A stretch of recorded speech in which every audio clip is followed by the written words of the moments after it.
ગાયક કિંજલ દવેને સમાજમાંથી બહાર કરવાનો મામલો છે। મહિલા આગેવાન પ્રતિભા દેસાઈ કિંજલ દવેના સમર્થનમાં આવ્યા છે।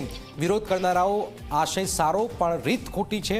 અમુક લોકોના લીધે સમાજ બદનામ થઈ રહ્યો છે। દીકરીએ ભાગીને કે કોઈના વિરોધમાં લગ્ન કર્યા નથી। સમાજના દરેકે કિંજલના સમર્થનમાં આવવું જોઈએ। આ વાત હાલમાં પ્રતિભા દેસાઈ તરફથી કરાઈ છે। समाज द्वारा एमनो बहिष्कार करवामां आव्यो ए वात जाणीने मने खूब ज दुख थयुं। आ घटना निंदनीय छे।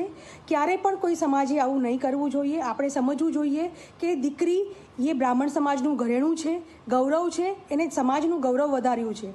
एने समाजमां ज सगाई करी हती पण समाजना अमुक व्यक्तिओ द्वारा एनी साथे विश्वासघात करवामां आव्यो।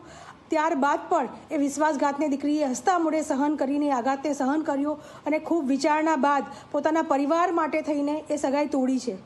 ખૂબ દુઃખ અને આઘાતથી બહાર આવીને આજે જ્યારે એક સારી વ્યક્તિ એના જીવનમાં આવી છે ત્યારે સમાજે આ ઘટનાને વધાવી લેવી જોઈએ। એ દીકરીનો સાથ આપવો જોઈએ। તો અમુક લોકોના લીધે સમગ્ર બ્રાહ્મણ સમાજ બદનામ થાય એવું હું ક્યારેય સાખી નહીં લઈશ અને હું ચોક્કસથી કહીશ કે જે પણ લોકો એનો વિરોધ કરી રહ્યા છે તે લોકોએ એક વખત આત્મમંથન કરવું જોઈએ કે દીકરીએ શું ભાગીને લગ્ન કર્યા છે, કોઈ ખોટું પગલું ભર્યું છે, કોઈ સમાજ બદનામ થાય એવું કાર્ય કર્યું છે? નહીં તો પછી શાના માટે એક સારી વ્યક્તિને, આપણી સમાજની દીકરીને સમાજ વ્યથા આપે? દીકરી થવાનું શું એ દીકરી છે એટલા માટે એને ભોગવવાનું? સમાજે વિચારવું જોઈએ, નહીં કે દીકરીએ વિચારવું જોઈએ।